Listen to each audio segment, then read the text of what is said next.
Okay, we're live. Welcome, everybody. I'm pretty excited tonight to be here with Tag from Life Done Free. I met Tag down at the Self-Reliance Festival not long ago, back in October, and I had known who you were, but you didn't know who I was. And No. yeah, I came up and introduced myself, and we wound up having a conversation for a little bit of time, and found out we had some things in common. And yeah, it was great chatting with you down there. And I've been following your story since I came across your channel and been super inspired by it. So maybe you could kind of just tell folks that don't know anything about Tag and Life Done Free what you guys are all about, and kind of how you got to the place where you're at today regarding your backstory. Yeah, man, what a story that is too, huh? So basically, I was working as an executive in a financial holding company. I was in charge of basically the revenue side of the company. And we had 7 companies, and they were all over the United States. And at any given time, had about 900 people on the payroll. We sold, life insurance products, investment products. We had marketing companies, investment companies, all kinds of things. And anyway, the CEO one day asked me how I felt about mandating the thing for everybody. And that was kind of the beginning of the end for me, because I wasn't going to do it. And so, we called a big meeting, and they thought I was going to, tell everybody what we were going to do. And instead I took the other way, and they escorted me out of the building, and that ended my 25-year career of a company that I built. And so I decided right then that I would not live another day of my life where anybody had any stroke over me.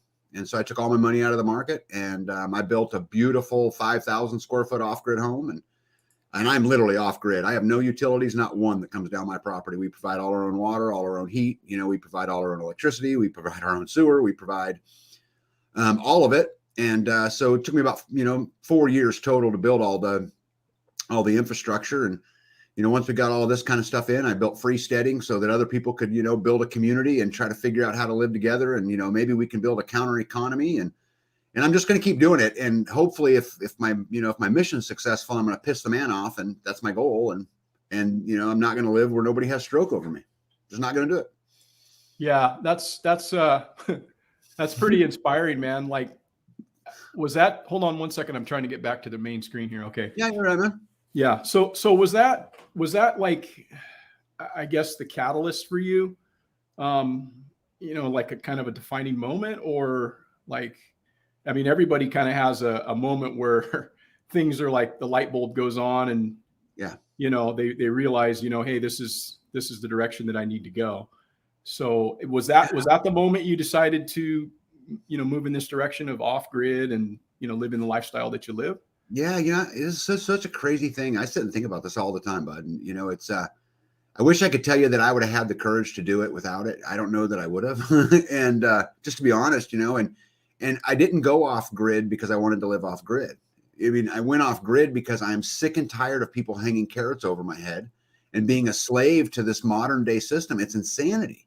Yeah. And so I thought, you know what? Here we go. If we're going to go through all this change, right? Changing a career, losing, but I worked hard, and I spent 25 years doing it. If we're going to go through all of this, let's have big change. Let's stop this entire cycle. And so, yeah, I guess it was kind of an aha moment, but I like to say I was forced to. I mean, it really wasn't forced to go off grid, but I was forced to make a decision. Mm-hmm. I had to either stand my ground or lay down. And I just, so I wish I could tell you I would have had the courage to do it without it, but I don't know that I would have, to be honest. Right. Well, I mean, coming from your background as a financial executive, that's not most dudes in that line of work don't like move into homesteading. So is that something that's always been part of kind of what you wanted to do, or, at what point did you kind of get mostly interested in that? Yeah. So I'm a long-term prepper. So I'm a combat soldier. And when I came out of the military is when I really kind of started that. And I think all prepping leads to homesteading eventually. I just believe that. So we were going to head there anyway. I had already purchased the land. A lot of that stuff was already going on in my life. I mean, luckily, right? Because I had options when all of that happened. So we were going to head there anyway, but the plan wasn't for another 10 years. Uh-huh. We just sped it up by 10 years. Yeah. Yeah, no, I understand, man. Like, I think a lot of things were kind of accelerated in that last little bit of time. I mean, I know it was specifically for myself, because I was kind of headed in a different direction personally myself, just being retired and, trying to lessen what was on my plate. Yeah. And, we'd been doing this for a while. So it was like, hey, let's do something different. And, that was for me, it was more of a refocus of what was my priorities and where I needed to be, Yeah. So, I was just kind of curious from your point of view, like when did you really have the direction to go that way? But it hit me so hard. And I remember sitting there thinking, what did I waste the last 25 years of my life for? But I was the very first person this company hired when they weren't even a company. Said, hey, come raise us a bunch of money and let's get this company off the ground. Right. And so I did that. Hey, let's go sell a bunch of products. So we did that too. Let's go expand all over the country. We did that too. And it just hit me upside the head that I am never again going to allow somebody to control my life like that, to be able to hang that on me and keep me enslaved. I'm just not going to do it. Right. Right. I think I'm speaking for myself, but I think I'm speaking for a lot of other people too, man, to say that, like, you've been a pretty big inspiration in what you've done, because a lot of people talk, but it's all about how you walk, right? And it's all about what you wind up doing instead of, and you're just demonstrating like that's how you take freedom back by securing those things for yourself. And like I say, it's been very inspirational for me, because it's kind of caused me to reevaluate like where some of my gaps are, seeing some of the things that you've done, right? Like cool. your water system. Speak a little bit about your water system. Oh yeah, my water system's super cool. And I'll tell you, but going into it, I didn't know anything about it, right? I just had to go educate myself. So we provide our water through 3 sources. So I have a 100-foot deep well, and then that well pumps into a cistern, and then that cistern pumps into the house. Okay. I also have 7,700 gallons in rainwater storage, and then that goes through a pump and pumps into the house. And then I also have a 2.5 acre pond. So I can pull water from any one of them that I want to anywhere I want them to go. And so, like, for example, my wife will wash clothes on one side of the house in rainwater at the exact same time she's showering in well water on the other. Yeah. Yeah. That's just amazing. I mean, most people, haven't, they don't have that kind of option available to them, because they haven't thought it out well enough. And unfortunately, I think, a lot of us have gone through life, and I'll put myself in that category to some extent. I've always been somebody who's, I guess a prepper, being self-reliant and those sort of things. But, being raised in the system, you get accustomed to the system and you get used to those conveniences. And so, like flipping on the light, it's something you expect it's going to happen. Yep. But the reality is that that's just a privilege. That's, somebody else is giving you that privilege to flip on the light. Right. And so having the ability to secure your own energy is like just super empowering, is it not? Oh, you know what? It's so crazy. I get asked this question, but all the time about, so what's it like living off grid? What is it? And the fact, this is all it really is. People talk about how they want freedom, but with freedom comes responsibility. Yeah. What that means is I'm the electrician, I'm the plumber, I'm everything. I mean, right now, as we speak with you right here today, I'm on a red day. I'm using minimal power. So it's just that the power has to be managed along the way. But you know how cool it is to have no electric bill, no water bill, no sewer bill, no mortgage. I have no bills. I live on a big, beautiful farm, and I own it all. Now I have taxes and I have a cell phone. I have internet, but those are all electives. And so I think it's just an amazing feeling, to flip a switch on and know that not only did I deliver the power to that switch, I wired that switch. I brought that power into that switch. I hooked up that, inverter and those charge controllers and those solar panels, and I created it all. And it's super rewarding. I love it. Yeah, no, that's inspiring, man. Like I say, that is absolutely one of my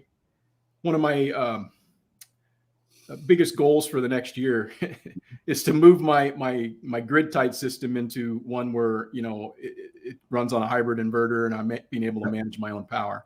Yep. Because, it's not cool where the power goes out and then I'm like going and hooking up my generator. Yep. But yet I've got this system out here that I'm reliant upon the fact that they don't decide to turn it off because there's a wildfire or the Yep. wind's blowing Yep. or some other, BS. Right. So, or your social credit score goes too low and you can no longer have enough electricity. yeah. And, my system will hook to the grid. I just have never hooked it to the grid, and nor will I. Yeah. For a bunch of reasons. Yeah. Well, for one, you don't have power lines on your property, right? That would be true. But they would gladly bring it in. Yeah, I bet. And at the end of the day, I mean, I don't like the idea that if I connect to the power, and I don't know if this is true where you live, but where I live, if I connected to the power, they could come on my property at any time for whatever reason they want without a warrant. It is their right. Yeah. Yeah. It's typically speaking, what they do around here is they'll, because they don't just come behind locked gates. They'll leave a note. Hey, we need to get in there to, have the crews come in and service the power pole that has the air switch on it or whatever. They don't want it to start a fire, so they have to have clearance around it or whatever. They don't just come over the fence. But so what happens if you tell them no? Well, they're going to have to get in there at some point. I'm just saying that they ask permission, but if you were to tell them no, you're correct. Yeah, that's their equipment. They need to service it, so they're gonna make access at some point. Yep. So you're 100% correct in that. I'm very concerned with the way the world's going. That it's just that the grip's just going to get tighter and tighter and tighter. Yeah. And the more of that stroke we can eliminate, it's so crazy. We're fighting this battle on 1,000 fronts. And every one of those fronts we can eliminate, right? An electric bill, a water bill, a mortgage, or whatever it is. Every one of those that we can eliminate makes the front I have to fight so much smaller and so much more achievable. Yeah. Yeah, no, I agree. It's super empowering to be able to take some of those things back. And those are some of the things that I've been able to identify as weaknesses on my in my situation in my life currently. So I'm going to do what I can do to take control of that, because, nobody's going to take responsibility for your freedom but you, right? That's right. Yeah. So what is freedom defined by TAG? Mm-hmm. Because, everybody probably to some extent thinks, hey, I'm free. I can get in my Prius or my Tesla and I can run down to the store and that, I'm free. I have a lot of freedom, but that may not be the freedom that is defined by myself or you or anybody else, because right. Freedom is something individual to everyone as far as how they define it. So how do you define freedom for you? What is it? Yeah. So I'd answer this in two parts. The first thing is I would challenge everybody out there to sit down and write down on a piece of paper who you have to ask permission for. Right? How many people do you need permission from? And if you can answer that, you'll figure out how free you are. But the answer I would answer it is freedom is nothing more than the ability to live your life according to your terms. That's it. And, as long as you're not hurting somebody, as long as you're not taking away somebody else's freedom, I think you should be left alone and be able to live your life however you deem fit. Mm-hmm. And so I could not live my life according to my own terms if I had to ask permission for everything. Mm-hmm. May I turn the lights on, sir? May I turn the water on, sir? Right? Got to go back to work, and I got to go back to this whole game of, bullshit because I'm dependent to pay on a mortgage. Can I please have my house, sir? Mm-hmm. Right? Oh yeah, Mr. Banker, I know you own my house, but I'm going to pretend that I own it. I'm going to tell everybody I own it. Yeah. I just not, that's how I see it. Yeah, no, I'm not saying that I disagree with that one bit. I mean, there's, I think what happened in this last, few years was, for me, really illustrated that those things could be actively taken away and they don't care. Yep. In fact, they would maybe take those things away as a punitive measure. Absolutely. Right. So, absolutely. Joe Biden himself said, when he was talking about vaccinated versus unvaccinated, he was talking to the unvaccinated. He said to them, and I quote, "My patience is wearing thin." Yeah. I didn't make that up. So what's that mean? Patience is wearing thin. Right. Oh, you don't comply. So because you don't comply, you only get this many kilowatt hours per month. Yeah. Yeah, I don't like the thought of somebody having the ability to control that either, because those are, I mean, you have to look at least how I look at things. You have to look at what your needs are. If you're somebody who's preparedness minded, right? You Yep. have to look at your basic needs: water, food, shelter. Energy is a part of that. Especially in today's society. Yep. You're not going to run around with a Bic lighter and rub sticks together and whatnot, right? So No. energy is a huge aspect of that. And so that's one of those areas where, like I said, your situation, what you've done there has been really inspiring. You've got a solar system with a backup generator that doesn't even run. It only runs because the once a month or whatever, right? Yeah. You don't even use the thing. No, I've never turned it on to charge the batteries. Yeah.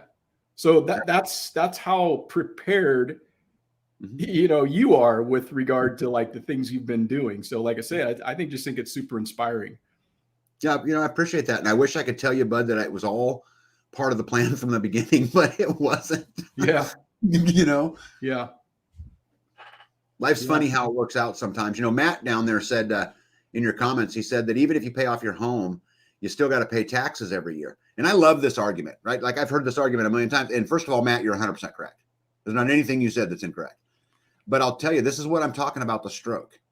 I can't change the fact today that I have to pay those taxes. Now, if an opportunity opens up the door somewhere down the road where I can deal with that stroke, I'll deal with that stroke. But I can't deal with that one, so I'm not going to spend any time worrying about it. What I am going to spend my time worrying about is all the little pieces of stroke I can deal with. I'm going to take as many fronts in this battle for my own freedom, and I'm going to conquer each one of them, as many of the fronts as I can, so that what's left over is more and more manageable. If it's more and more manageable, I'll have more choices. I'll have more options. I'll have more things. Just a fact. Yeah, I think so many people today they fall for what is put before them, right? And that's the information that's being put out there. That's it's all a marketing campaign to get people to react in a certain way, right? The news, that's what it is. It's a marketing campaign to get you to react to something. Absolutely. It's being put there for your consumption. And they expect you to have some kind of a reaction from it. Yep. And so if you can identify that and understand that and not use or not allow that to influence how you conduct your daily affairs and just focus on what you have control over, just like you just said. Yep. I don't have control over what happens in the news. It just doesn't matter. And so I get it. People are going to want to watch that and talk about it and, whatever. But at the end of the day, if, you're going to take control of yourself, if you're going to be more free, more self-reliant, you're going to have to focus on the things you can focus on. Right. That's correct. Yeah. And at the end of the day, it's all we got. Yeah. And I think that once you get, first of all, I don't think total freedom is possible. Oh, no. Okay. No. Because there's just some things I can't make an oil filter, right, for my skid loader. Or a battery.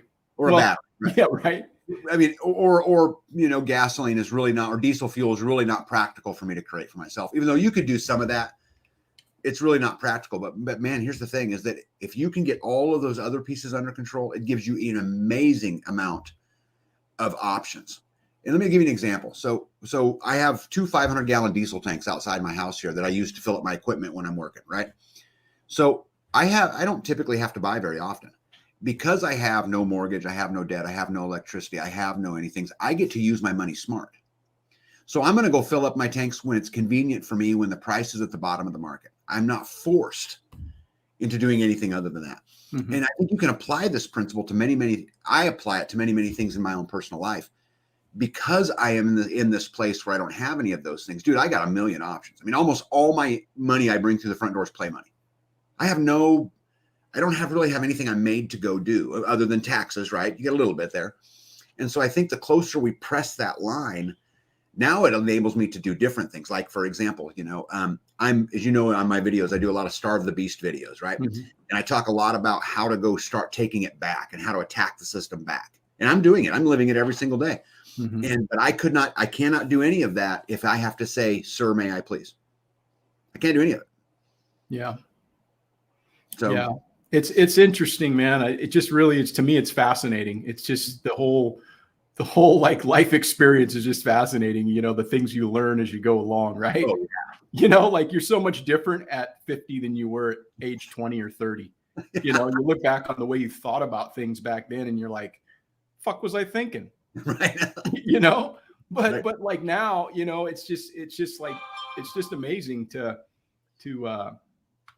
be able to understand certain things and to continually grow and to learn and see kind of, you know, from a little bit more elevated position where what's actually going on, you know, or at least from my perspective, you know. Yeah. You know So, what's so interesting about what you just said right there, bud, is that this whole experience for me has really changed a lot of the way I view what's important. yeah. I mean, and it really has, you know. I mean, I take extra time with my kids today because of it. I take extra time with my wife today because of it. Yeah. You know, I think I've matured through this whole horrible experience, because it was horrible. I will tell you, I didn't enjoy any of it. Mm-hmm. But I think it's made me a better man, and I think it's made me a better father, and I think it's made me a better husband, and I think I value those things more today, you know, than I did before. And so I'm actually thankful. They did me a great favor. Yeah, I feel the exact same way. I mean, Mhm. the exact same way. I mean, because think about it, you know, I would have never met you, Mhm. right? I would have Right. never met any, you know, all the people and all the things that I'm doing today is a direct result of what went on 3 years ago That's right. and the response that they had to Right. create people's, you know, awakening, if you will, Yep. you know, Yep. and for me, it was like, I've always kind of felt that way about things, you know, but again, when you're brought up in the system, you kind of go along with the system, right? You Right. just kind of like, I'm in the stream. So you just kind of keep, you Yep. know, flowing. Yep. But, you know, like there's that defining moment where you're like, yeah, no, this is no, I get it now, you know? And some people, they never have that defining moment. They're going to be 80 years old and still just kind of shuffling along like they Right. were when they were 50, right? Right. And all this shit just happened and they're Yep. going to be like, yeah, I guess that's just the way it is. Yeah. You know, and everybody's got their own path to walk. So Mhm. like I say, it's inspiring to see people like yourself who are setting an example for others to follow, to say, hey, look what that dude's doing. Mm. I can do that too. Maybe not on the scale that you're doing it, but I can take control of something in my life and make Yeah. a difference. Here's the thing, but they all can do it. I Yeah. mean, I'm a believer in this, you know, like I get this a lot, man. It must be nice to have those kinds of resources to be able to do that. And I get it that I had a really great job that paid a lot of money. I get that. But the fact of the matter is I saved my money for 9 years to go buy my land. I didn't go on vacation. I didn't go to Starbucks, right? I was committed that if I was going to make this next step in prepping, right, and get to Homestead, this is before all the chaos went on. I had to get committed to owning my land, and I was hell bent on not taking out a mortgage. You know, I'm going to buy it. And I saved my money for 9 years. Yeah. It can Yeah, make no, it. that's super huge. Like, you know, I mean, we own our property outright as well, you know, and that was one of the goals, you know, years and years ago to like, hey, we're going to pay this off. You know, this is when it's going to be paid off. And, you know, lo and behold, we stuck to it and it's, you know, it's free and clear and all of that. But, you know, that comes from a preparedness mindset, right? That comes Yep. from having vision to say, you know, hey, I don't want it all now. And I'm not going to spend my money on bullshit. Mhm. I'm going to like chip away at it a little bit at a time. And that's, you know, that's what a lot of people today, you know, really aren't willing to do. So again, it's good to have people you can look up to and to look at and say, hey, look what that dude's doing. Maybe I can do a little bit of that, you know? Dude, everybody can do it. And, you know, at the end of the day, it really comes down to, but and you know this because you live this every day. It's commitment. Yeah. It's commitment. That's all it is. It's saying, I want this more than I want the latte. I want this more than I want to go to Mexico this year. And I want this more than I want those new shoes. That's all it is. Yeah. Yeah. It's desire, right? Right. It's desire. It's just like anything. It's like, you know, if you want to get in shape, guess what? You can do that too. You can get in shape if you commit to doing it. If you want to lose weight, you can commit to doing it. If you want to quit smoking or you want to quit this, you can do those things. Yes. But you're going to be the one who wants to do it. Right. And when you commit to it, then you're going to see results. But yeah. Anyhow, let me switch gears on this conversation if we can. And Sure, and just, why don't you talk about kind of what your efforts are toward community building have been. Like I say, I've been following it, and I'm pretty stoked on like what you guys have done. And I've watched that whole series with, Data and Tag and Hitch and Spags. That was a great series. I've watched many of those videos, or all of those videos, multiple times. Yeah. But that's just one aspect of what you guys are doing within your community. So maybe talk a little bit about the community building efforts you got going on there. Yeah. So I believe that in order to get free, and again, like we talked about earlier, I don't think you can ever get 100%. But in order to really push those upper boundaries, of the 85%, the 90%, right, getting into those upper boundaries, I think you have to have community. So I just say that to start, because I can't grow everything here. I just simply can't. There's not enough hours in the day.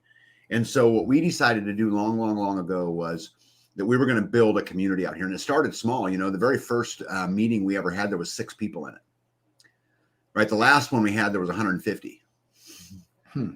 Right. And so it just continues to grow. And there's lots of ways that it goes on. Like, every time a piece of land comes up for sale in my area, I advertise it. I do videos on my channel for it.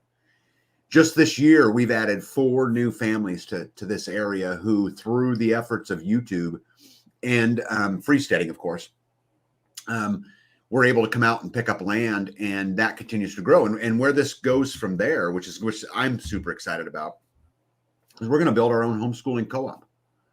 We're going to take over the local school boards. We're going to take over the county commissioner seats. We're going to go in here and really try to make a sanctuary for freedom-loving people right here, around where I live. Mm-hmm. We do lots of events. We do campouts every year. We just did the 20th one, which was pretty cool. We also just did the Freeman Festivus, and this is where I think there was about 60 people there. But we just all get together and have a big meal and laugh and joke and poke fun at each other, and celebrate our differences. And it's a magic in the making. And it's funny for a guy like me who was in the very beginning. I sit back and look at it and think to myself, man, that was 20 years. And a lot of the people there don't, because they don't have that whole history. But, I was, like I said, the Freeman Festival, I was sitting back in awe of it all. So it's great. We do homestead rotations. So basically any homesteader in our area has the right to call a homestead rotation. And basically what that means is that they're going to pick a day, and everybody that can show up will show up, and we're going to work all day long doing whatever the task happens to be. And sometimes that's, standing a barn. We just did one at my house not too long ago where we put up firewood. We put up 13 and a half cords of firewood in an 8-hour day. And that's from the log to cutting it, to splitting it, to stacking it, and putting it in its, appropriate place. A couple weeks ago, I went out to another buddy's house, and he wanted to put insulation in his shop. So we went out there and we all put insulation in his shop. And another one the week after that needed a barn moved. So we all went out and moved a barn. And so I'm pretty much at least one day a week, I'm somewhere else helping somebody else do something else. But that's what builds community, right? Yeah. That is just so powerful, man. I mean, it really is, because, people like to retreat to their own little sanctuaries, and, here's my space, and, they don't even hardly like interact with their neighbors. And so when you get like people that are willing to come together like that and share a meal and, put a little sweat on the table, right? Yeah. That's huge, man. And you can just get so much done in a day with, all those hands to do stuff. And it's just an enjoyable thing. So, that's something I'd like to do on our side here a little bit. And we're going to continue to work on trying to get some things like that established within our own community. But, what you guys have been doing out there is fantastic, man. That's super cool. Yeah, it's very neat, bud. And it's warming to know I can make a phone call right now as we're talking on the phone and have 20 people in my driveway in 30 minutes right now. Now, I'm careful with that, right? Because you only get so many chits. Like, you don't use that. Right. You use that when you need that. Right. Right. But they absolutely would. And, there's people in your chat right here. Tabletop Farms drove, a decent little distance all the way over to help us put up firewood. And I should probably tell you, we did way more than firewood, right? We chipped all the branches into mulch for the gardens, right? We took the sawmill out and cut all the big logs up into lumber all on the same day. We had these big rotations going on, and, people were feeding people, and it was just, Hacks, who's in here also, he sat at a table most of the day and kept all the chainsaws running, all the blades sharpened, all the, the log chipper running perfectly, everything working the way it was supposed to work so we could be effective. in what we did. And it's just a great experience. I wish everybody could experience it. Yeah. Well, shit, if you weren't like 1,900 miles away, I might show up, man. Yeah. Long ass drive. We're a little ways away, bud. Holy smokes, man. Yeah, that's super cool, man. I like to hear that. Yeah. What about freesteading? Let's talk a little bit about freesteading, huh? Yeah. So I have a buddy of mine who I've been friends with a very, very, very long time. And he don't like his name out there, so I never mention him. Only to tell you he's the guy that owns the Bug Out channel. Okay. Now, him and I started being friends as just shooting buddies. But the guy is this amazing developer. And so him and I sat down and started thinking about, okay, so what's the next step of freedom? So we started talking about economy. How do we create a counter economy where, like, I don't know, a lot of people don't know this, but you go spend $1, within 3 or 4 transactions, the government has 100% of that dollar back. Money is the land of make-believe. It does not exist. If they give it to you, if you go to your work and you earn it, and then you bring it home and you're taxed at 62%, because if you added up what you actually pay in taxes, personal property taxes, income taxes, most Americans are paying about 60% of their taxes. That other 40% then goes to the mechanic wherever you spend your money, and then he's taxed at the same 62, blah, blah, blah, blah, blah, down the road it goes. If I can get in the middle of that transaction, what I mean by that is, if I can trade pigs for mechanic work, right? If I can begin to create this counter economy, I can drag that dollar out a whole lot more transactions, which gives it more value. Mm-hmm. So how would we do that? How do we do that? Well, we started small, but then we started thinking, what if we created a marketplace? What if we built a social media platform that allowed people to go and peddle their goods and go do these kinds of things? And so we sat down one day and said, what would it look like? And started peddling. And next thing you know, boom, there's a social media platform called Freesteading. And it's a beautiful thing. And I can't wait as we continue to watch it grow, because we've got 12,000 people on there right now. And it's just a few months old. But as time wears on, it will not be long. And there's going to be 500,000 people on there with a marketplace where homesteaders like you and me can do business together. Yeah. We get to choose where our dollar goes. So yeah. That's why. Yeah, that's pretty awesome. So, anybody in the, that might be watching this down the way. If you want to reach out to me or reach out to Tag, we're both on Freesteading.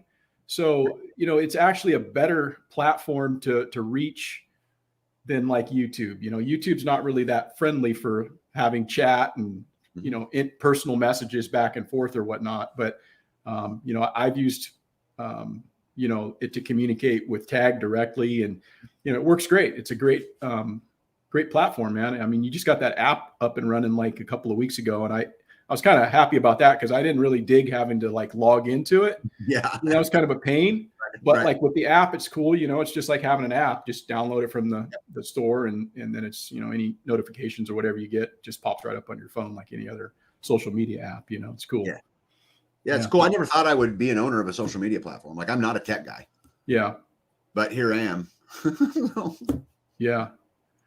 Well, that's pretty cool, man. Like, not a lot of people have that kind of vision to say, hey, I want to provide this for, people who want that sort of thing, which I think a lot of people in the self-reliant freedom, counter economy. I mean, it's, you got to have a place to do business, and it's getting kind of more increasingly difficult on some of these other platforms with some of the restrictions and things that they've, put in people's way. So it's good to have alternatives like that. So I hope it continues to flourish and people start to utilize it a little bit more.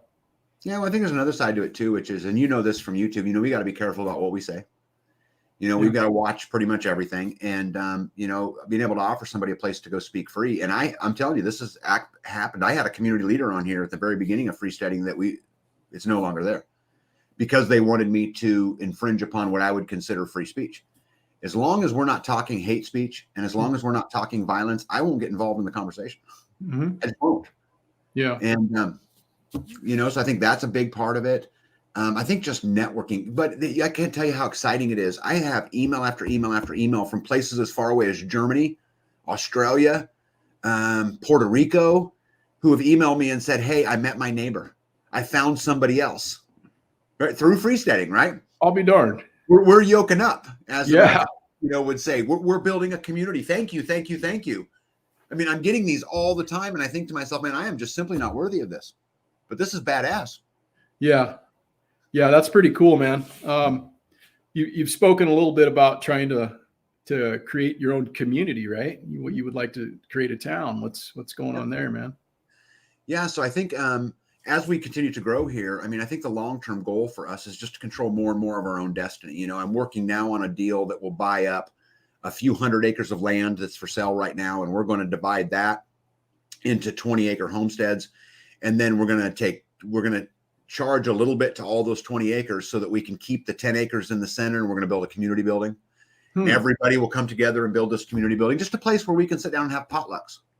And we can talk about the direction of the community.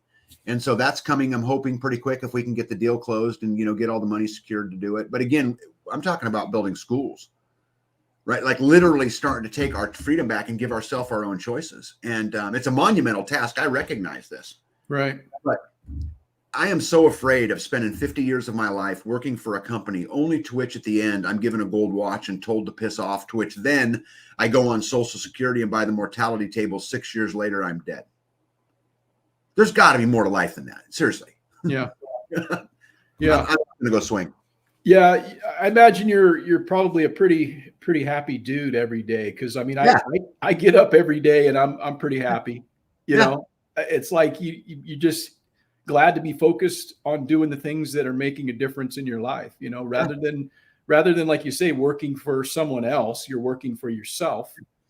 And it's just, I mean, that's the way it should be. So you talk about being on vacation. It is in a sense, kind of like that.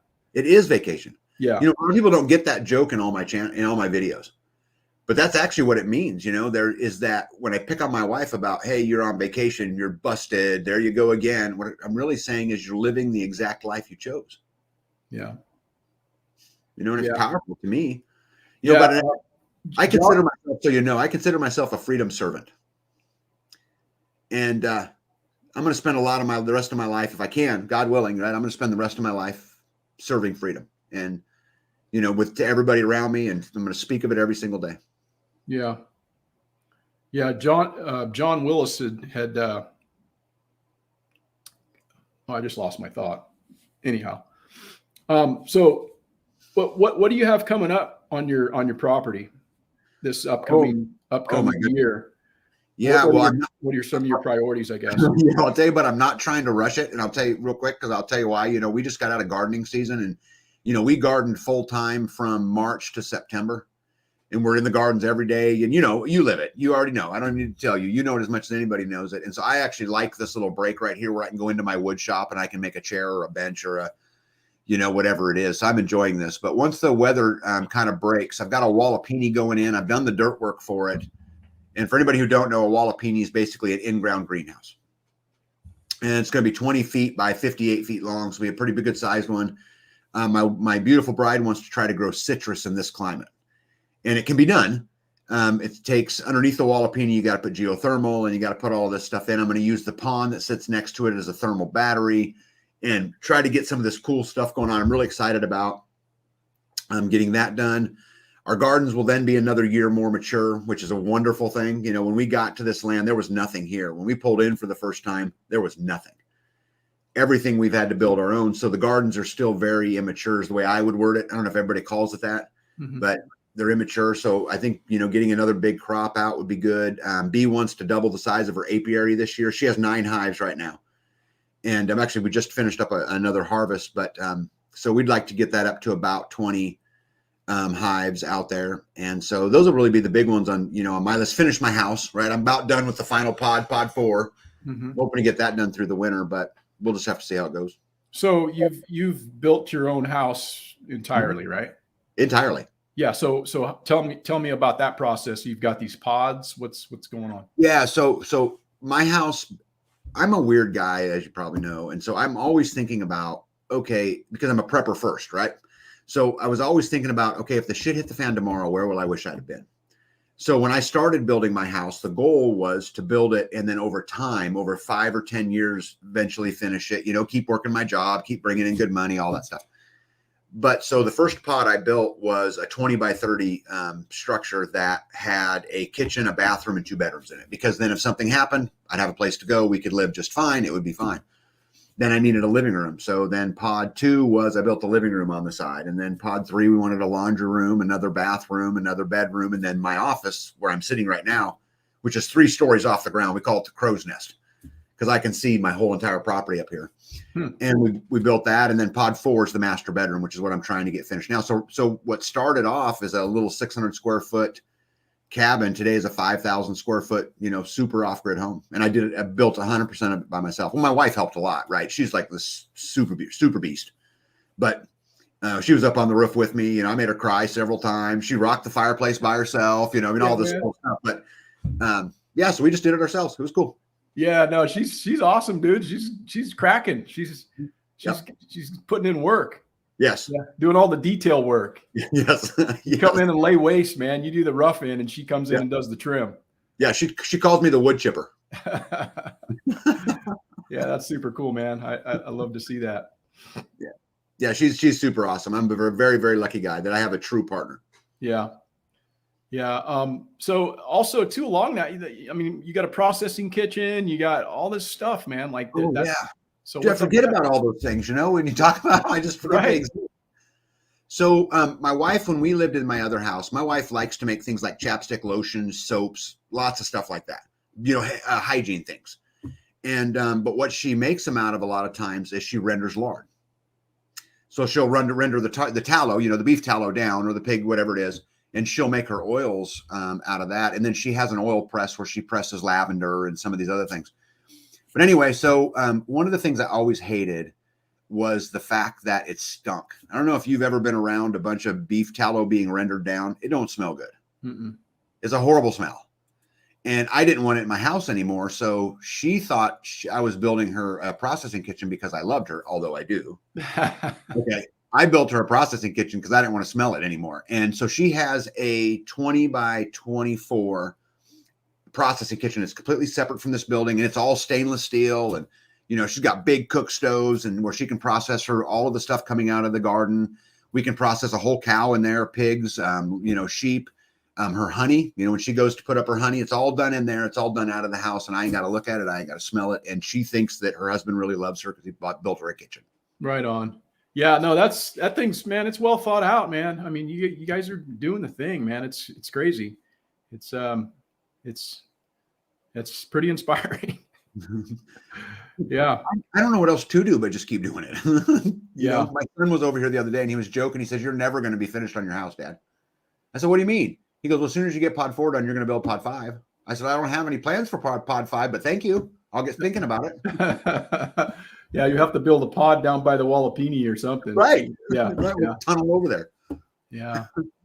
So what's it like there in Kansas, man? I mean, I don't know. I just drove through Kansas like a time or two. Yeah. And,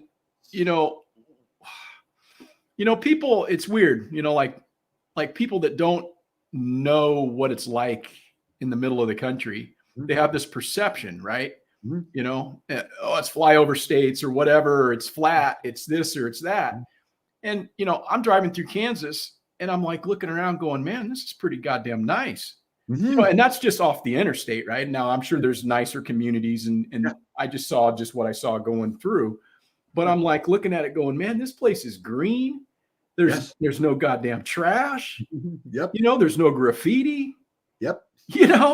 And I'm thinking, man, this is pretty nice. And it was actually, there's some like rolling hills. Yep. So I had this impression, that like Kansas was just flat, right? But no, it was nice what I saw. And I'm sure that there's really nice areas. So, what's it like in your community? Pretty nice. Yeah, Kansas is an interesting state. So inside, people who live in Kansas joke about how there's Eastern and Western Kansas. And it's 2 separate states. So Western Kansas is very flat. All right. It's just flat. There's not a lot out there. Lots of, wheat fields, corn fields, those kind of things. But it's very, very flat but on the eastern half of the state, we're in the Flint Hills. And so where I'm at, there's tons of beautiful topsoil. There's rolling hills. There's lots of water. There's lots of, trees. And the people are amazing. I mean, when I first moved here, it kind of drove me nuts that everybody waved at me. I always thought to myself, why are they waving at me? They don't know me. Yeah. It's just the way it is out here. And, when I bought this land and I pulled in and I started to work pretty quick, all the neighbors are driving down trying to figure out, one, what am I doing? Right. Should I be there? And if I should be there, how do they welcome me to the community? Right. And so it's beautiful, but right now it's cold, and we're getting ready to get a minus 27, I think, on Thursday here for the wind chill. So it'll be super cold, and but I like the changing of the seasons because seriously, it just gives me a place to break. The bugs die off, and all that stuff happens. Yeah. You get going again. So I actually don't mind it. Yeah, no, that's really cool, man. I'm just, for a little perspective, we talked about this earlier, but just so people know, it was like the coldest day of the year here in where I'm at in California, and it was like 38 degrees. Yeah. So that's like obviously balmy weather for where you're at, but yeah, no, that's a nice day where we should be outside doing chores. Short sleeve, wood. Yeah. Hey, I see a comment down here from old McDonald. Says, he asks, do you have a plan on adding a place for people to post videos on freesteading? I see a lot of homestead channels being censored on here if the trend continues. Yeah. So the short answer to this is I would love to. In fact, if we could create our own homesteading, basically our own YouTube, right, on freesteading, which with the software that we use has the capacity to do it. Mm-hmm. The challenge with it is the storage space it requires. And, right now we're funding freesteading out of our pocket. Nobody pays anything to be there. And I am not going to fund the video hosting out of my pocket. We're going to let freesteading grow. If we could get enough members in there where some advertisers would come in, it would create enough money probably to do video hosting. And, freesteading was never about, if freesteading never makes a penny, I could care less. I don't rely on it, depend on it. It don't make any money now. It just costs money, right? It's just a bill. But if I could get it to where it would sustain itself for video hosting, I would absolutely do it. But we're going to have to get bigger. Yeah. I'm not sure what that guy's asking Bobby Q. I don't know if that's something. Yeah. So Bobby Q is a guy from freesteading who makes different types of barbecue sauces, and they're actually pretty good. He sent me some Carolina yellow, which I had never had. I'd never experienced that. I didn't know that barbecue sauce came in a color other than, maroon. I didn't know, because I'm a yellow, huh? Yeah, redneck from Kansas. But anyway, he says what brought me here. So I came out here because of a career. I was actually raised in Colorado, but I came out here for a career and spent a long time doing it, and have been here, oh my goodness, 25 years. So long time. This is Phil's a long time. Hey, so where'd you get the name, man? Tag. Oh my goodness, what a story that is. So when in my youth, I played professional paintball from the time I was about 16 to the time I was about 21. And I've always been an entrepreneur. And so the first company I ever opened was a company called Tag Factor Paintball. And the reason I opened this company is so that I could play paintball cheaper. Okay, that was the whole purpose of it. And my buddies could play it cheaper, right? Now, this was when I was very, very young. My first business I ever owned. And so I got just nicknamed Tag, and it's been with me my whole life over that paintball thing, which is just silly, but that's what happened. Right. So there's money to be made in that, huh? Is that, you said professional, huh? Yeah. Yeah. I played the World Cup. I played all over. And the team that I played for is still out there. They're still playing. Now, none of the original members are there. Right. They're all long gone, but yeah, that's still going on. And I don't know what they make today. I was kind of coming up in it when it was pretty new. And so we starved a lot, trying to play. But man, it was so much fun. Me and my buddies, man, we trampled all over the country, drank way too much beer, stayed up way too late, played way too hard, but it was a blast. Yeah. Yeah. I had no idea that was something that people, I guess there's careers for just about anything, right? There's like gamers and stuff, or whatever, like making, 6 figures or whatever, doing that. But no, I hadn't really known that people actually made a living at that. So that's interesting, man. I earned money doing it, but I never made any money, if that makes sense. Yeah. Because the cost to do it exceeded anything we ever made. Right. I think a lot of people, since you're living, off grid and all, I think that there's people that, think, wow, that's kind of cool. I would like to do that. Maybe, but what would you, what was one of the biggest surprises to you that you hadn't like factored in, that like was like, wow, I didn't think of that. I probably should have thought of that. Right. Yeah, I think the thing I'm still learning to do, bud. I mean, because it's still a process, right? And I'm still learning to be a great off-gridder because it's hard. The first thing I would start with is it's hard, but it's hard because everything has to be managed. What people don't understand, and you alluded to this earlier, when you turn the light switch on, do you know how many people are behind the scenes to ensure that light switch comes on? Mm-hmm. I don't have that. I'm all of those people, right? And when you need water somewhere and it's minus 27 degrees outside and the water's freezing, who gets to go fix it? Because there ain't nobody to call. Mm-hmm. I'm going to fix it. You know, it was crazy the other day. This is a good example of it. It's freezing cold out here. It's 20 degrees outside, and my drawdown pipe at the bottom of my pond breaks. So I've got 7 million gallons of water pushing down on a 2-inch pipe coming out the backside of my dam. And if you can imagine the amount of pressure that is. Well, if I don't plug it, my pond's going to dry. If I don't plug it, all my fish are going to get killed. Right? And so at 20 degrees weather, I'm climbing into the water hole, into the mud with a sleeve and a drill underwater, trying to get that bolt tightened down enough I could shut that damn thing off. And it took me about an hour and I was froze. I was a whole new level of cold, you know? Yeah. Now I say that, right? Because that is the hard part. You know, I am everything. And so it's not for the faint of heart, but I'm free and I own it. And I would never go back. I would absolutely never go back. But I think the lesson I would give to everybody out there who's even considering going off grid is just to understand everything is managed. I mean, right now today, I'm on a red day for my solar system. We've gone 8 straight days now with overcast skies. I've yet to fill the batteries back up over that course of that time. And so I have to watch all of my energy because I've still got 2 days to go where we're not going to get a lot of sun. That's a long time to be on a solar system without any input. And so, you know, you're on, like, today's a red day. So what that means is we're not washing clothes today. We're not ironing clothes today. We're not doing any of those things today. You know, a laptop, a computer's okay, a TV's okay, a couple lights are okay, but we're not doing any of that stuff. It's just not happening. And so my poor wife has to spend her life saying, okay, I'm going to wash clothes on Tuesday and Wednesday because that's when I have the greatest amount of power, right? It's management. Everything is management. And like I said, I'm living it right now as we speak. Right. But that's probably, that's not like, I'm not going to say that it doesn't happen every winter for maybe a period of time, but I mean, most of the time you live a life that's like full on, like everybody else. You can just pretty much everything you want to run, you run, right? Yeah. 10 months out of the year, we don't even pay attention to it. It's just the only time your flags have to come up is when you look out at the forecast and you see, okay, I'm going to go 5 days without a lot of sun. You know, you just got to be on top of that all the time, especially this time of year. And this has been a weird year too. Like, I don't remember another time where I had 8 straight days of overcast.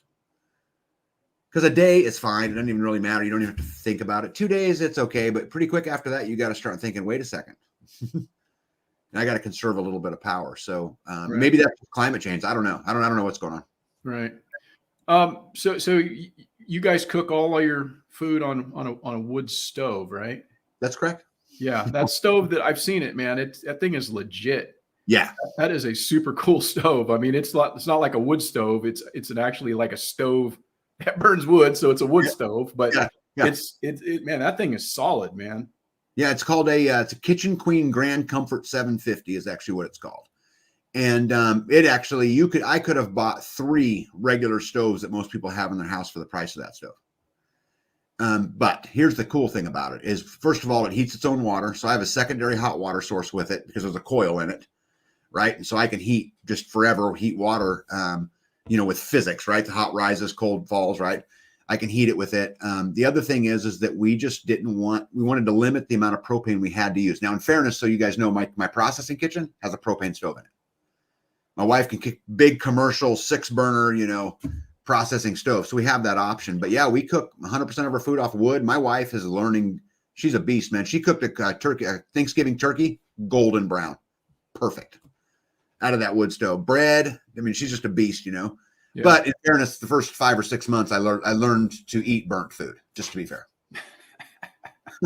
Yeah, man, charcoal's good for your gut biome, dude. I'm telling you, there's nothing wrong with that. Yeah. Yeah. Yeah, no, that's awesome. I mean, it's, I'm asking the question because I think a lot of people, myself included, hadn't really considered, oh yeah, they make stoves like that. Like you can actually like legit stoves, not just like a wood stove you put a kettle on, but like an actual stove that, you bake stuff in and just like you cook. It's pretty cool looking. Yeah. Hey, I was looking last night. There is a thermodynamic generator out that I found. It's a very small company, and I didn't even know they existed. It's basically this plate you set on top of a wood-burning stove. And through thermodynamics, you can actually plug something into it. You can plug a light into it. So it's using the heat and creating energy, converting that energy right into electricity. And then that electricity, you can plug a light in, you can plug stuff in. So it's actually like a generator that sits right on top of your stove. You could charge up your Milwaukee batteries. Right. Charge up your batteries. You could run a light. You could, just anything would be big, right? Because I think the biggest one they make is like 100 watt. Yeah. So you're not going to charge anything big, but man, how cool would that be to be able to harness additional power? Right. That energy is just being wasted. Yeah. Yeah. I know that's something I really been kind of looking at, the more I kind of like, understand and get into permaculture and that sort of thing, capturing and storing energy is one of the principles. And, to be able to do that is, again, why aren't they like teaching this stuff, and then you have to ask yourself, well, we know why they're not teaching this stuff, because it makes too much goddamn sense. Right. And then it makes it so you don't have to buy another one, and it makes it so that you're not dependent upon them. Right. But there's ways that you can, like, I mean, those what do they call them? Rocket mass stoves or rocket mass heaters. Yep. Those things are like amazing. You burn a few sticks and then the thing gets hella hot. Yep. And then it just retains all that heat and it just radiates that out all evening. Yep. And you just burn like 1/10 of what you would ordinarily burn to heat your entire house. Yeah. Amazing. Yeah. Amazing. But I'm telling you, bud, they want us to be slaves. Yeah. They want us to be obedient. They want us to work that job for 40 years. They want us to go on Social Security and die as quick as we can. Yeah. Yeah. It's pretty interesting. I've watched your Going Galt series, that you've done. And it's pretty informative as far as some of the things that are going on in the behind the scenes that a lot of people aren't aware of. I'm sure you're probably aware of a dude named Edward Bernays. Are you not? I am. Yeah. Yeah. He was for those that don't know, he was the father of public relations / propaganda, and started I was going to say propaganda. Yeah. Yeah. Started his career was started through marketing for corporations to sell certain things. And then the government kind of caught wind of like how effective that was and started using it for other campaigns to control the population.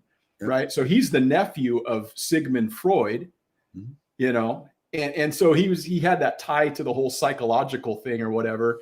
But it's just very interesting. He's actually the person that a lot of people don't know this, I'll guarantee you, created bacon and eggs. I did not know that. Yes. Look it up. And in fact, there's a documentary on YouTube. It's called Century of the Self. It's like a 4-part thing or whatever. Right. But the first one, just watch the first one. It's about an hour long or whatever. And it's a kind of the history of Edward Bernays and his influence into this, but it's called Century of the Self. And they talk about it there. And they also talk about it if you look the dude up on Wikipedia and stuff. But yeah, he's the person that came up with the whole concept of marrying bacon with eggs, because there was a company that like couldn't sell all their pork or whatever. And he's like, well, let's just like make it into a thing. And then people will go with it, and that's why we have bacon and eggs, man. Crazy. Yeah. It's a trip, man, to think about how insidious a lot of the things were regarding controlling the people, but the people are just like with blinders. They just get in their car and drive to work and work their 8 hours and come home and do it again and again and again. And then they just keep scooping off that revenue from them. And people think, oh, well, I guess that's what I'm supposed to do, and they just go along with it their entire life, And so, like I say, when somebody like yourself is pointing that out, you know, some people may want to listen to it. Some people may say, oh, that's, crazy conspiracy talk or whatever. But, everybody has their own path to walk. And yeah, it's pretty but it's funny. I get a fair amount of hate mail. Oh, really? Emails. Oh, yeah. People telling me that I'm being mean to teachers because I bash on the public education or whatever, just stuff like that. And I always ask them, what's the solution? I challenge them. Like I answer every one of them. And you know what's funny? They can never answer the question. Tell me how I'm wrong. I'll listen. I'm flawed. I'm not perfect. Tell me how I'm wrong. They don't. Yeah. Yeah. I'm always interested in having a conversation with somebody who has a reasoned, counter argument, because maybe there's something I'm missing and I could learn something from somebody pointing something out to me. Right. I'm not like some dude who thinks I know every goddamn thing, right. But I am very opinionated. And I have a point of view, and I'm not necessarily trying to change others' point of view, but I am willing to have a debate and discuss things. But you get hate mail, huh? I do. I get hate mail. But dude, I talk about the pretty controversial things. Like I talk about, like I took on, the education system, which was one I probably got the most of them from, because I was talking about, teachers not doing their job. We need to be teaching our kids to be independent thinkers and self-thinkers. You don't have to homeschool. What you have to do is teach your kid when they come home to give them some control of something. Allow them to be creative, allow them to explore themselves and not just be a student that shows up the exact same time, goes to the exact same classes, which is interrupted by a bell, and they're not allowed to finish anything because the next thing, and we create the soldier back all the way to the Prussian, military system that created this because they needed soldiers after losing to French, way back in the 1600s. And anyway, that whole story, and it's because I take that on a little bit, I think some of them take offense to what I say. When the truth is, I could see how, if you're in that profession, you might feel like you're being attacked or whatever, and, take a slight to it, but I could understand as well that they're just taking marching orders, really. They're not thinking outside of the box, and I wonder how many of them are actually, willing to consider maybe, hey, I'm doing something that is just, I don't even have an opportunity to like put my input in. This is the curriculum, and I'm just regurgitating the curriculum, but they had no input into like the education themselves. So I don't know. I can see where people would feel, put off by somebody with a strong opinion on something like that. Well, I think if they're sensitive and they're feeling guilty about the actions, that's true.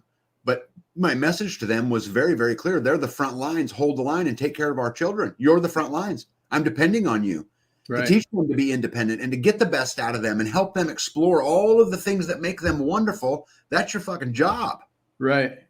Well, I agree, but I also think that even before that, it's the parents' job. Oh, first, sure. Yeah, right. It's the parents to recognize, hey, I'm the one who's pushing my kid off for 8 hours or whatever to somebody else to teach them when I should be teaching them this shit, right? Yep. Yep. And I'm a product of the public school education. Yep. I sent my kids to public school. Yep, me too. Right? Because that's what I knew. That's right. But as you go through life, things kind of are more illuminating, like you're like, oh, wow, it's different now, right? So I've been doing a lot of thinking lately about the public school system and about maybe the best thing we can do is get them back into public school and start fighting the war and what I mean by that is when your kids come home at the end of the day to be super involved in their education, to set them down and help them explore who they are and teach them to ask questions and to question their teachers, not to question them like disrespectfully, but to say, why did that happen?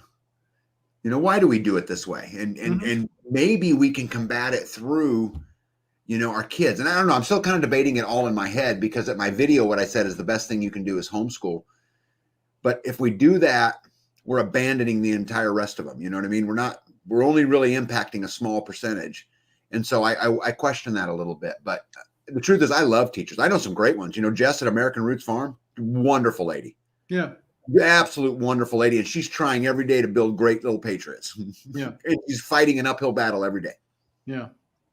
Yeah. There's great people in every profession. There's people that are outstanding in every profession, but particularly coming from the government, side of things, there's a lot of chaff that falls through from the wheat, right? There is. There's a lot of like slack jawed people that just like are being carried by the people that are carrying them. Yeah. You know, I mean, I saw that in my profession. Yeah. There's people that should not have had a job in my profession. Right. But the only reason that they had a job is because other people picked up their slack. Right. That's just the way the government works, man. Yeah. You know, you're not going to see as much of that in private industry because that person would be out on their ass. Yeah. But it's getting closer and closer in private industry now too, where you can't, you know, right before I left my career, it had gotten to a point where I was no longer allowed to call the service team because they were predominantly female and they were all younger female, you know, age 24 to 30, primarily females. And so I used to, in the early days, I used to walk in every single day and say, "Good morning, young ladies," as I would go to my office. Yeah. Tell me what's wrong with that statement, because it was banned. I was reprimanded never to do that again. Because it's sexual harassment. For me to say, "Good morning, young lady." You know, white-haired guy walking in the office saying, "Good morning, young lady." So corporations are getting more and more with that bullshit in them, like what you were talking about. More and more and more and more and more. Yeah. Yeah. I don't know. It's an interesting thing, but it's important to kind of just take control of our own, you know, like that's where it lies is, you know, parents taking control of their own, because if you put that responsibility on someone else, then, you know, don't be disappointed or surprised when they come home with other ideas that, you know. And here's the thing, man, like with public school, I look back on it and I'm like, man, all the stuff that I had to learn, I don't use any of that. Right. All that stuff that like we learned, like, I mean, the only thing like reading and writing and, you know, like grammar and stuff, you know, that's important. But I mean, even now it's like, you just like, you know, do this and, you know, it does it for you. Right. But all that stuff, man, it's like, you got to learn this, and this, and this. And then you don't apply any of it in your life. It's because we're not teaching people to be learners. We're teaching them to memorize a whole bunch of erroneous information. We should be spending way more time teaching them to learn. How do you learn? Yeah. If we can make lifelong learners, we would get more, you know, Walt Disney's and you know, Henry Ford's and, you know, all of these, you know, just these absolute amazing people who accomplish these amazing things, if we would teach people to be learners. Yeah. Instead of just the same common core, you know? Yeah. Yeah. Well, that's an interesting discussion, you know, the education system and how it ties to the whole like big system or whatever. Why don't you tell me where you're going to be next year, man? Like festival wise, are you going to Midwest? You going to self-reliance? What are you doing? Yeah. So they've asked me to come back to the self-reliance, and I asked them what they wanted me to talk about. She said she'd get back to me. So I don't know. They asked me to come. I'm not sure if I'm going to go or not. February the 22nd through the 25th. There is, if you go to nextsteps.info, the Next Steps convention is going on, and it's about creating that parallel economy and that parallel culture. And so like one of the days they're talking about how to become a citizen journalist. And another one of the days, the one that I'm going to be speaking at, is how to escape the technocratic society that we have today. How to, you know, get away from that. Mm-hmm. But they have a day on homesteading. They have a day on prepping. They have a day on, you know, taking responsibility for your health system, taking responsibility for your food system. And I'm going to go down there and speak in February. There's a couple others that I've been invited to. I don't know if I'm going to go. I was asked to go to Indiana early in the summer, and I was asked to go to Seattle kind of towards the end of the summer. But I'm waiting for details, and then I'll pick which ones I want to go to. But right now, the only one that I've got on the books is the one in Georgia, which is the Next Steps one that I was telling you about. And then I've told them at Self-Reliance, if they want me to come, I'll come. So I probably will go if they get to me and let me know what I'm doing. Because I won't do it last minute, but if they give me enough heads up, I'll probably do it. Sure. Yeah. Yeah. I'd like to go back down there myself. It's just, you know, one of those things, as you well know, you know, farm sitting is an issue. You know, I'd like Rebecca to be able to go down with me, you know, instead of me just going down by myself again. I'm certainly glad that I took the opportunity to drive, you know, all that way down and back, you know, get a chance to meet you and so many others, you know, and it was very inspiring to me. And it's weird because I hadn't even really expected to be inspired in that way. Yeah. You know, but it's just like, I guess it was the drive home where I was just having a lot of time to process, you know, what I had just kind of went through, you know, and saw. And then I just got home and I was like, you know, fired up, you know, more so than usual, and just been kind of going ever since. But hey, they're asking about where in Georgia. Hey, if there's somebody that's out there listening that can put the link in there, you know, if you guys can, I cannot comment on this. So if you can put the link in there, just go to Next Steps Convention or nextsteps.info, and someone put a link in the chat so they'll know where it is. Steps, is that what it's called? Next Steps Convention? Next Steps. Yeah, Next convention. So like, let me see. I'll bring my Google machine up and see how it pops up. Oops. Next Step Convention. Yeah, I'll look it up here real quick. I love the 2-screen thing. Yeah. Well, thanks for you guys hanging out in the chat, man. It's pretty cool to see all these folks. Yeah, so it's Next Whitaker. Yep, next-steps.info is the website. Next Steps. Next dash, right? Yeah, next-steps.info. .info. Yeah, and I think they've already got me listed as speaking on there. I haven't looked, but I imagine that they have. Oh yeah, there's a picture of me right on the front page with a whole bunch of other people. But the cool thing about it is we're going to sit down and spend 5 days talking about building a parallel society, which is right up my alley, right? This is what I'm doing. I don't know how many people that are going are actually doing it, but I live this life every single day. Right. Yeah, I think counter economics is super important. You know, I think supporting each other with regard to small business is super important, right? You know, like it just, we need to be able to find people who are like-minded and find ways to do business with them. You know, what exactly do you do? I'd like folks that don't know, how do you get your mechanicing work done? How does that whole transaction take place? Yeah. Well, we really try to do business with each other. So, you know, I think when you go down this road, you got to really get committed to focusing on where your dollars are spent. And so like, I've got a mechanic who works on all my equipment, you know, once I get beyond my capacity, right? I've got some level of capacity, but you know, once it gets beyond there, and then I'll trade off pigs, which was the last thing that we did. For a bunch of work, but it may be sheep next time. It may be cows next time. It may be chickens. It may be eggs. It may be whatever it is, but he takes barter for all of it. He don't do it with all of his customers, just with me. But I mean, at the end, you know, through the course of a year, I'll fill all of his freezers and he'll keep everything running, you know, and it's a good deal.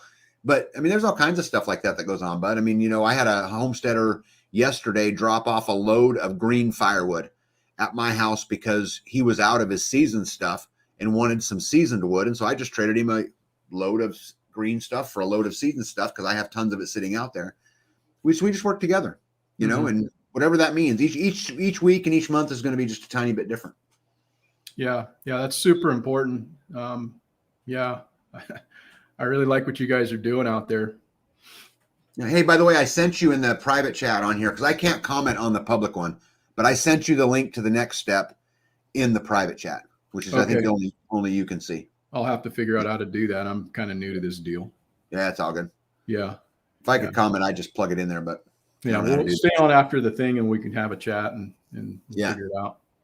Yeah. So, I'm really excited about it. You know, I mean, first of all, to be invited down to speak with, you know, 30, you know, people who are at the tip of the spear of creating that counter society. I'm super excited to just go down there and be in awe of these amazing people. Huh.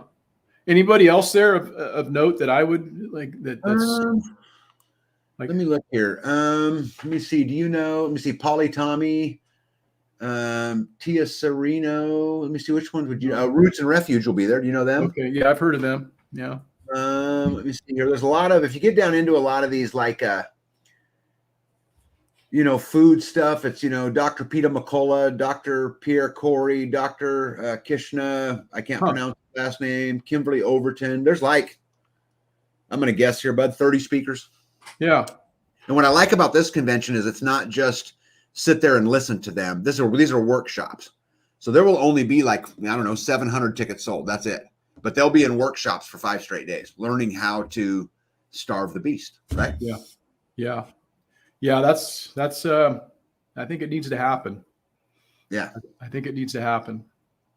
So what's as we're winding down here, I think, what do you like carry every day, man? That's like your number one EDC. What do you carry? I'm just kind of interested in that.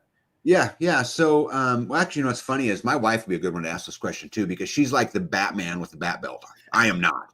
Yeah. So I carry a Glock 23 everywhere I go. That's the first and foremost, you know, thing that I grab every day. I also have a little Surefire light that I carry often. Just depends on when, you know, what I'm going out to do every day. Beyond that, I have a Leatherman multi-tool that I carry from time to time. But I'll tell you my favorite one, and this might shock you. But the one thing I never leave home without is my little folding razor blade knife.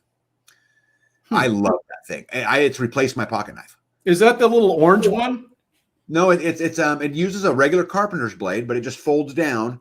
It's like the Milwaukee one. Well, they make Milwaukee. They make millions of different brands of them. I wish I had one sitting. It's just like a linoleum knife, but it flips open, right? It flips open. Yeah. Yeah. Those are pretty cool, man. I had 2 Milwaukee ones that were like, I was carrying those things all the time. And then I wound up upgrading and got a pretty sweet little pocket knife. But I carry that. Yeah, I like the razor knife over the pocket knife because one, it's always sharp. As soon as it's dull, you just put a new blade in it. Right. I'm not going to hurt it. I'm not going to break my blade. And then, because you know, the most common thing you do is you open a box, you cut a piece of baling wire, baling twine or whatever, you know. It's turned out to be my favorite of all of them. Right. Yeah. No, I fully understand that. I started getting into sharpening knives, so I kind of tweak on that from time to time and make sure I keep my blades sharp. But I've got 2 Spyderco pocket knives that I used to love a lot to just sit on a bench because now I use this $5 flip up razor knife. Yeah. Yeah, they're super handy, man. I got a couple of them, and right on. Well, man, super cool. It was great talking with you, Tag. Sure. Where can people like get a hold of Tag if they're looking to, you know, check out your channel, looking to, you know, check out freesteading? Maybe let people know. Life Done Free is on YouTube under Life Done Free, on Rumble under Life Done Free, and then Facebook under Life Done Free. Although if you message me on Facebook, it might take me a couple days to get you because I barely go there. We just keep it there. And I'm not even totally sure why. But most importantly, which is one thing I love, you know, that you and I do all the time, is freesteading, because you can message me direct. You know, when him and I talk, it's typically on freesteading. You know, he'll send me a message, I'll return the message. And because of the app, it just beeps me and you get to me, you know, pretty fast. So if you actually want to talk to me, probably freesteading, but you can go check out the channels and all that stuff too, you know? Yeah. Right on. Well, man, you need to stay warm there. How many cords of wood do you wind up burning in a year? Like as much as you guys go through? Yeah. You know, every year is going to be different because the colder it is, the more, you know, fireplaces. I've got 5, you know, the more you end up burning. You know, like right now I only have 1 burning, which is my kitchen stove, because it's only, you know, 20 degrees here. So it's not that cold yet. Now, when we get into Thursday, when it's minus 27, I might have 3 fireplaces running. So it just depends on a little bit of the weather through the year. But on a low year, I'd use 7 cords, probably 6 cords. On a heavy year, I might use 15. Yeah. But I have them all. I mean, that's why we did the homestead rotation, right? Right. Now, do you source all that off your own property? Typically, no. But because we built the pond, you know, we just built that big pond, and it was in the middle of the woods where we put it. Mm-hmm. So all of the big trees we cut up so that we could mill. And you guys will see in the channel coming up, I'll be going to be doing a lot of woodworking projects because I have just this overabundance of wood. So those we cut up, everything else went into firewood, and then all of the branches went into mulch. But I bet you I still have 2 more years worth of firewood laying over there. I mean, I have so much. So it'll be a while before I source it off my property. But around here, I know some farmers who've got some hedgerows of, you know, hedge trees, you know, Osage orange trees, and oak trees that are just down these lines that they would love to have removed. We can go get all of it we want. And what we really need to do is go over there in the spring and knock them down, and then a year later come pick them all up. You know, but so I can get it all over the place. Yeah, that's nice. That's a great resource. I wind up typically buying my firewood. I don't burn nearly as much, you know, maybe 2 cords at the Yeah. most, and that would Yeah. be a really heavy year. So I don't burn that much. So I just wind up buying it. It's getting kind of expensive because, you know, stuff's getting kind of expensive. But you know, I've got wood on the property I could cut if, you know, I needed to, because I planted specifically for that. You know, I planted a bunch of eucalyptus 20 years ago, so I got tons of trees. But yeah, it's a good valuable resource to have on your property. And I got more trees going in all the time. Yeah. Well, I'll tell you the more valuable resource than that though, Bud, is to be able to pick up the phone and get 20 guys over here with chainsaws to go cut that hedgerow down. Right. Because 20 guys and a chainsaw, 2 skid loaders and a sawmill, and we could tear the shit up. Yeah. You know, so that's my most valuable resource. Yeah, no, I agree, man. Community is so important. You know, we've done quite a bit recently within our own community, trying to do things to help each other out. And we haven't started doing homestead rotations like you've done, but that's something we've discussed. And you know, on an individual basis, we kind of, you know, share, you know, our labor and stuff for different projects. But, you know, like doing the whole, you know, thing where everybody gets together and has a meal, that's really, really cool. And that's how you build those relationships too. So it's really important to do that sort of thing.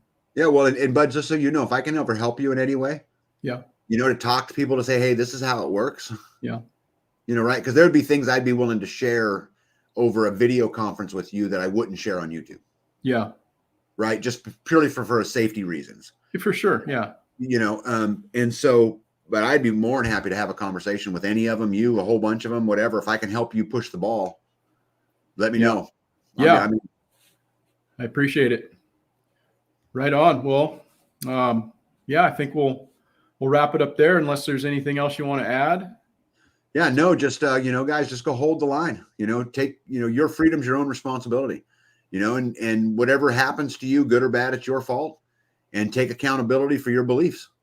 And if you do those things, it'll work out okay. You can do it. Yeah. Yeah, you're responsible for your own everything, right? Everything. Yeah. Or you're giving up your sovereignty to someone who then is. Yeah. Yeah, that's not a really good feeling, man, when you realize that. When you realize that, like, oh, wow, you know, I'm kind of really beholden. You know, there's so many areas that we are dependent upon the system. And when you start to recognize how many areas those are, and all that has to happen is one little thing, and then all of a sudden you don't have something, that's not a really good place to be, you know. So yeah, no, what you're doing is laying the template for a lot of people to maybe, you know, explore, you know, in their own lives. And I would just say to anybody, go check out Tag's channel, Life Done Free, doing some really good things over there. And you got a great community that you're building, not only online, but, you know, in real life. So very cool. And thanks to everybody in the chat, Skane's Girl and Hippocrates Garden. Yeah, those are people I've seen before in the chat. Oh yeah. Yep. Thank you guys, and we shall see you later. See you guys. All right.